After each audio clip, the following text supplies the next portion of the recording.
من خصائص هؤلاء الأصحاب.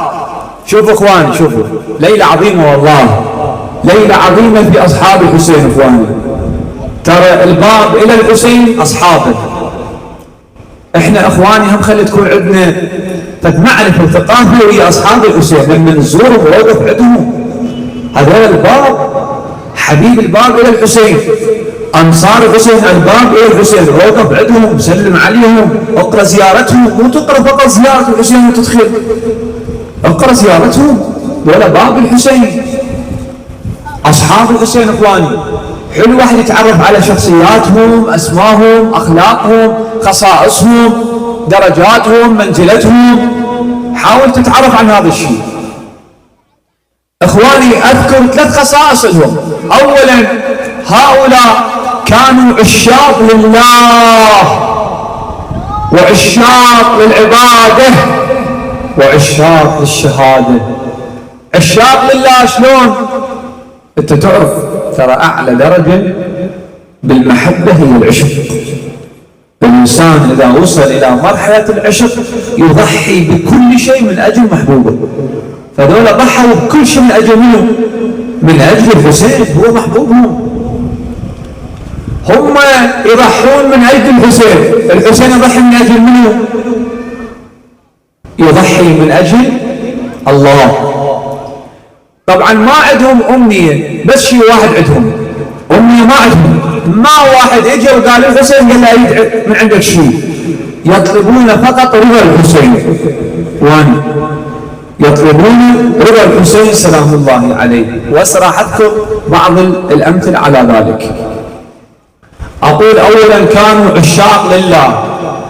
الحسين أول ما طلع قال كلمة، هاي الكلمة بها شرطين، لمن يريد أن يلتحق بركب الحسين لازم بشرطين، يتوفر بشرطين. أولا قالها سيد الشهداء واضحة صريحة: من كان باذلا فينا مهجته وموطنا على لقاء الله نفسه فليرحل معنا. أما اللي يضحي بروحه، يضحي بنفسه من أجل الله، خليجي خلي يصعد بركبنا. إذا كانوا عشاق لنا، كانوا عشاق لله. والإنسان قلنا إذا وصل إلى درجة العشق والمحبة يذوب من أجل محبوبه. الإمام علي ايش قال؟ قال له يا إلهي لو أدخلتني النار، مو الإمام علي ايش يقول؟ لو أدخلتني النار لأعلمت أهلها بأني أحبك، صبرت على عذابك فكيف أصبر على فراقك. شوف شو يقول سيد الوصيين سلام الله عليه. بعد 2 وكانوا عشاق عبادة. شلون عشاق عبادة؟ العبادة هنا لازم واحد يعشقها.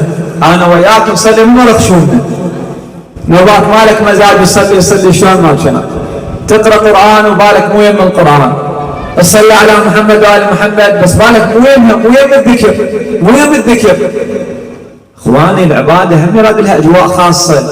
انت حاول قبل لا تقرأ قرآن هيئ الاجواء لقراءة القرآن، قبل لا تصلي حاول تهيئ الاجواء للصلاة حتى ما حد يشغلك.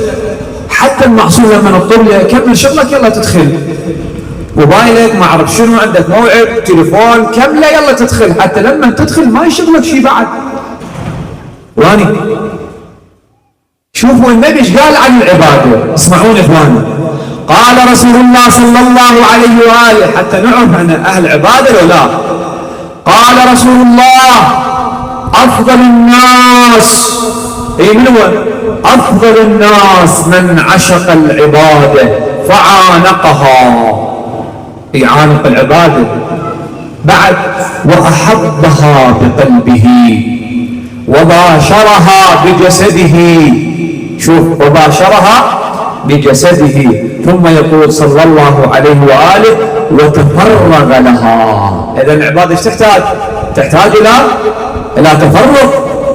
الله بالحديث القدسي يقول يا ابن آدم تفرغ لعبادتي. يعني معقول الله خالقك ورازقك ومنعم عليك ما تخصص له باليوم ساعة من وقتك؟ لحد جد الإنسان مقصر وجافه يا الله، ساعة. والله هم يقول لما تذكرني ترى أنا هم أذكرك، اذكروني أذكركم. زين إذا ما تذكر الله ايش راح يصير؟ ومن أعرض عن ذكري فإن له معيشة ضنكا ونحشره يوم القيامة أعمى قال رب لم حشرتني أعمى وقد كنت بصيرا قال كذلك أتتك آياتنا فنسيتها وكذلك اليوم تنسى. الله عدل، الله عدل. هسه أولا كانوا عشاق من إخواني شباب؟ انتم ويا البحث لو لا؟ البحث مالتنا حول أصحاب الحسين، قلنا كانوا عشاق لله، 2 عشاق من للعبادة، 3 عشاق من للشهادة، عشاق للشهادة.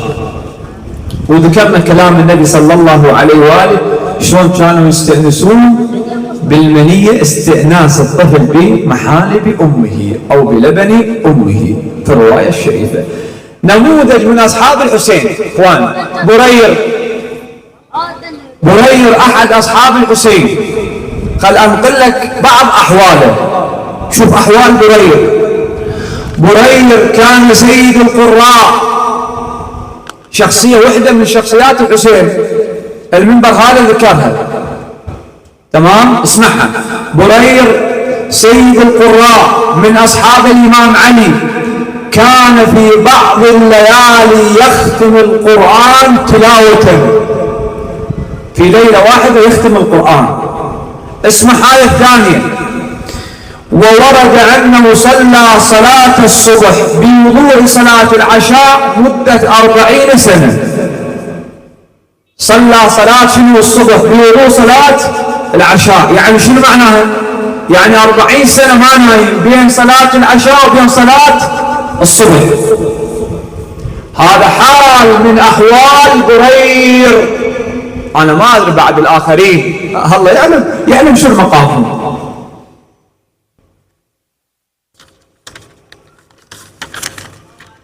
إخوان شنو السر في أصحاب الحسين؟ هسه احنا حكينا ظواهر، خلي شوية نحكي بواطن. هاي منين جتهم السالفة؟ هاي الدرجة، هاي العناية منين جتهم؟ إخواني اجتهم من معرفة الحسين والفناء في الحسين سلام الله عليه، لأن هو اللي يعرف المعصوم فقد أدرك كل شيء، عرف كل شيء. من عرفكم فقد عرف الله. وأكو عهد إخواني، أكو عهد وين؟ في عالم الذر. الله قال للبشرية الحسين سيأتي زمن يقتل بأرض يقال لها كربلاء، في يوم يقال له عاشوراء، من يضحي معه تكون له كذا وكذا وكذا. هذول الله اختارهم وين؟ بذاك العالم. إذن أكو عهد مع الله والحسين، وعهد مع الحسين وأصحابه. الحسين عنده عهد ويا ويا الله، وذولا عندهم عهد ويا الحسين. ليش؟ لأن الحسين الواسطة بينهم وبين الله تبارك وتعالى. بعد آخر شيء أقول عنهم، أصحاب الحسين ما اجوا يطلبون شيء لأنفسهم، وإنما جاءوا من أجل شيء واحد وهو الحسين.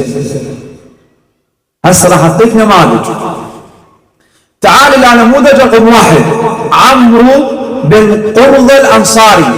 شباب وياي حبيبي أبويا ويا البحث عيوني ويا المنبر. عمرو بن قرظ الأنصاري واحد من أصحاب الحسين. أخوان الحسين طلب إذن من عندهم يوقفون القتال ساعة حتى يصلي. قام الحسين يصلي ووقف جماعة من أصحابه حماية، خلاهم درع. هذا عمرو بن قرظ الأنصاري وقف قدام الحسين يصد السهام بجسده ويده، يشكب السهم بيده.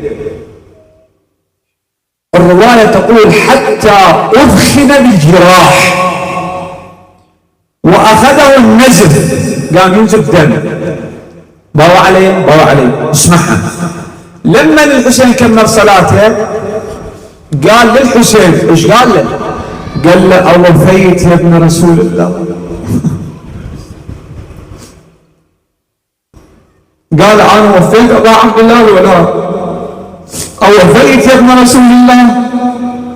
ايش قال للحسين؟ قال له نعم وانت امامي في الجنه، روح الرسول انتظرك.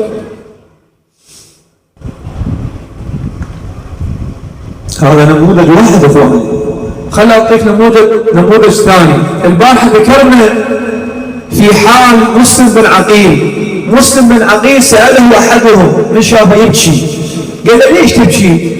قال له والله ما على نفسي ابكي وانما ابكي على الحسين وآل الحسين.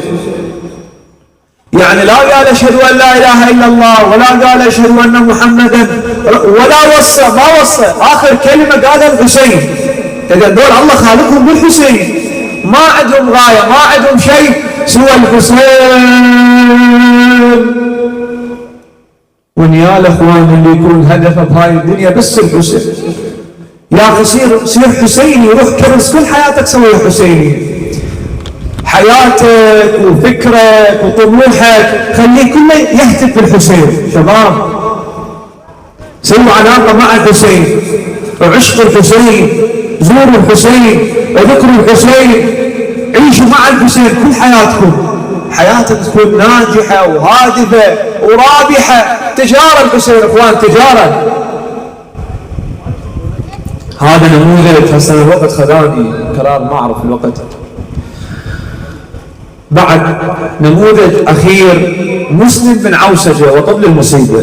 مسلم بن عوسجه اخوانا، مسلم لما وقع سريعا راحوا له اثنين، راح للحسين وراح لحبيب بن مظاهر، جايين مصيبه حبيب.